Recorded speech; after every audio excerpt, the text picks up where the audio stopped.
Le show de moto est rendu possible grâce à la participation de Honda, Harley-Davidson et Yamaha. Il y a un peu plus de 30 ans, KTM lançait la KTM 620 Duke. Et à l'époque, KTM était connu surtout pour ses motos hors route. On s'attendait donc pas du tout à les voir arriver avec une naked de rue. Aujourd'hui, toutes les motos naked de KTM font partie de la grande famille de Duke et ça va de cylindrée de 125 cc jusqu'à la fameuse 1390 Super Duke R. Voici un peu d'histoire moto à la sauce autrichienne.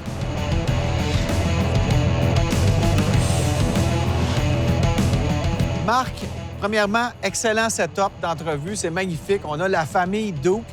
Pour les gens qui ne connaissent pas bien la gamme KTM, Duke, c'est la majeure partie de votre inventaire de motos de route, donc des motos de rue.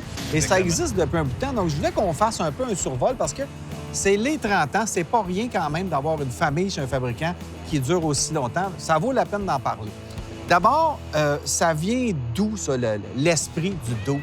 Bien, le Duke, ça a été comme l'entrée de KTM dans les routières. En Oui. 1994, il existait déjà d'autres motos avec les moteurs LC4 dont on a vu apparaître dans la Duke 620, Oui. qui est arrivée en 1994. Ça, c'était la moto. On trouvait que c'était comme un ovni. Il y avait deux petites lumières.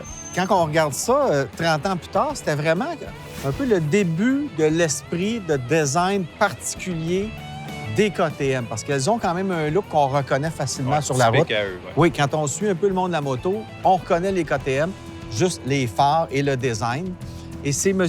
Kiska qui est encore chez KTM Oui. qui a commencé à faire ces designs-là. Ouais, Kiska Design qui font pas mal tout ce qui est design de vêtements ou les graphiques de moto, les formes et tout. Ça vient de Gérald Kiska. Donc, c'est ça qui fait l'uniformité de la... C'est quasiment une marque dans une marque. Et si on parle justement de l'esprit des Duke, c'est des motos qui se veulent un peu rebelles. On a vu la dernière campagne marketing, No Bullshit. No bullshit. Donc, c'est des Minimaliste. motos minimalistes, dans l'esprit naked. Hein? Toujours en restant dans la performance, l'innovation. C'est ça qui a fait aussi que le Duke a gardé son étiquette là, pendant ces 30 années-là.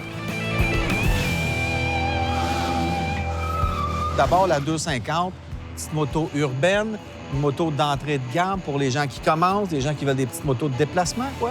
Quelqu'un qui se promène beaucoup en ville ou qui vient de commencer, qui vient d'obtenir son permis de conduire, c'est une belle moto d'entrée de gamme. Donc, une moto pour se faufiler dans le trafic, pour être un peu bad boy, bad girl à sa façon, avec 250 cc. C'est un peu aussi la signature des Duke.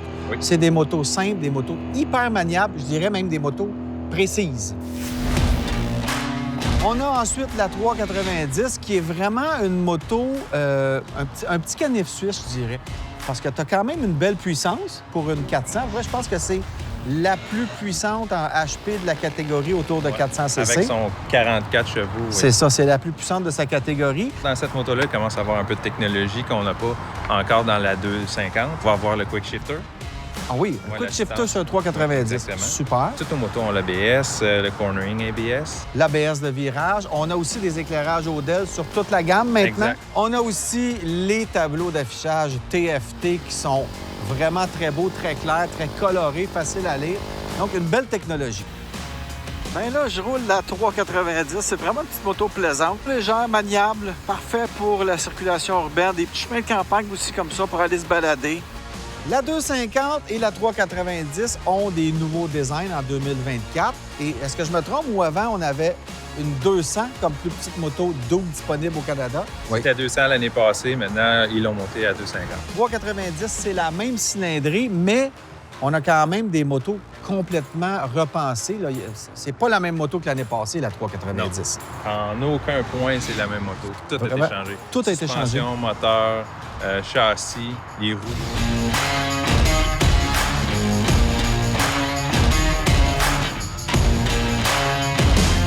On a la 790 qui doit être une des plus populaires parce que c'est une belle cylindrée, pas trop gros, pas trop petit.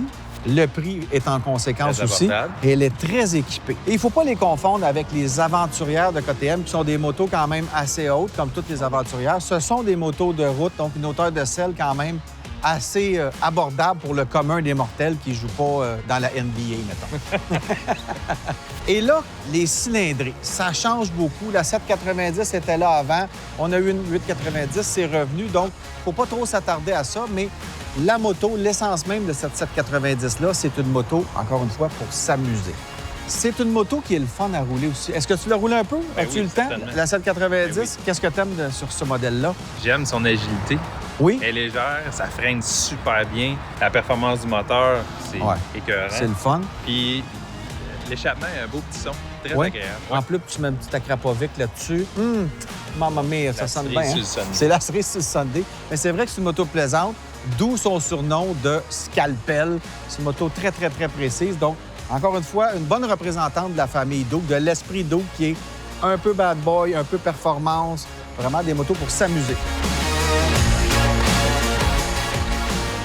Il faut savoir que la famille Duke est fabriquée un peu partout dans le monde. Je m'explique. Les grosses cylindrées, comme la 1390, la 1290 et la 990 Duke ou Super Duke, elles sont fabriquées chez KTM en Autriche. Par contre, pour les plus petites cylindrées comme la 250, la 390 et la 790, elles sont fabriquées ailleurs. Mais attends, pas toutes à la même place.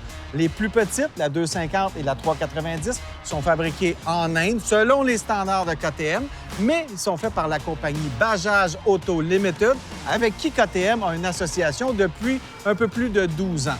Par contre, pour la 790, on fait affaire avec CF Moto. Rappelez-vous, dans les émissions précédentes du show de moto, on vous a parlé de la CF Moto Ibex 800, la 800 NK également, qui ont un moteur KTM qui a été installé dans une moto de CF Moto. Bien, on a un peu la même chose ici, sauf que cette moto-là est fabriquée par CF Moto en Chine, mais c'est une KTM avec un moteur KTM.